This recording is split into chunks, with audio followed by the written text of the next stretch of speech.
I'm just gonna need a little bit of help from the seasoned people out of the group. I'll first, before I start talking about my childhood, my grandfather moved here from Mississippi, and when he moved from Mississippi, he basically came here with nothing. That's right. Came here with nothing. But I can remember the story. He used to work for a glass company, if I'm not mistaken. The glass company. So he worked for the glass company for years, and at the time he started out, he moved. He had a little house on Pickett in the South End, and at that time, that's where most of the African American people lived. This part of the side of the track where we're at now used to be the area where most of the Caucasians lived. This was mainly where Caucasians lived. He worked for the glass company for so long, and if I'm not mistaken, after the glass company, he ended up at Cyril Copper. During his years working there, he finally, like the Jeffersons, moved on up to the north side. He moved his family here to the north side on 38th Street. That's where they continue to live, and we still have the house there on 38th Street. All of my aunts and uncles graduated from East St. Louis Senior High School. And with that being said, with knowing that my grandfather came here with nothing, and he made a way for his family. He worked every day.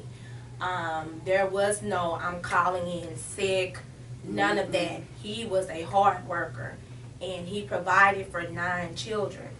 My grandmother didn't work either. She basically was a house mom, basically raising all 9 of their children. My mother was the youngest of the children, and as I was growing up, I could remember little shops down what we would consider our downtown area now. So many shops. Woolworth. Oh, we stayed in Woolworth. Woolworth is just like Walgreens or Walmart. Everyone shopped at Woolworth. I can vaguely remember the Sears Roebuck. Yes. That is now currently the Board of Education. So at that point in time, we actually had, there were so many shops, things to do in East St. Louis, that downtown area. I am hopeful it's going to get back to, because I can see the potential. Yes, they're getting things together down there. I went to school at Dunbar Elementary School, which is in the South End. After leaving Dunbar, I went to George Rogers Clark Middle School and graduated from East St. Louis Senior High School. As Linda said earlier, she had gotten a great education in the school system. I did as well. When I entered college at University of Illinois, I used to have I signed up for a composition class. And just to show that the teachers were so involved with students here when I was growing up, after the second paper that I turned in for my comp class, the professor just asked, "Why are you even in this class?"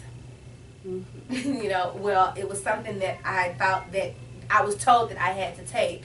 Well, needless to say, that professor told me, "No, I'm just going to go ahead and give you the A for the rest of the semester," because my writing skills, what I was taught in high school, and I'm going to throw Ms. May's name out there because she was an excellent English teacher that I had, taught us well. Because of what I got in East St. Louis, District 189, the elementary schools, middle schools, and the high school, it carried me through my college years.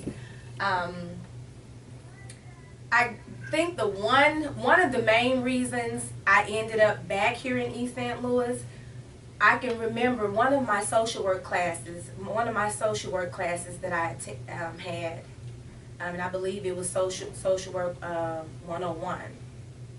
We had the book that we were reading out of. There was a section on East St. Louis, all negative about East St. Louis, and I just couldn't imagine that they were talking about East St. Louis in a book on a college level. And everything I read in that book, it just did not seem like what they were saying. It was, to me, it was nothing like what they were saying in this booklet. So I just decided, you know, I'm going to go back home. There's some things that could be changed in these history books. That could be, I mean, there's more positive things, I think, that does not get talked about in these history books at all. And Edwardstine made me think of something that I used to be so offended. And if you are a native East St. Louisan, you are still offended to hear negative things about the city. And nothing irritates me more. So as I've gotten older, I use it as a teachable moment, to use the words of our president, and I set them straight. So be warned. Never, never, never say anything negative about East St. Louis when you're amongst East St. Louisans, because we know differently and we know better. We really do. We have always been a community that strived for excellence, academically, athletically. There are social plights that we inherited that no urban inner city is immune to. So, you know, we'll just continue to fight this battle, encouraged to win the war.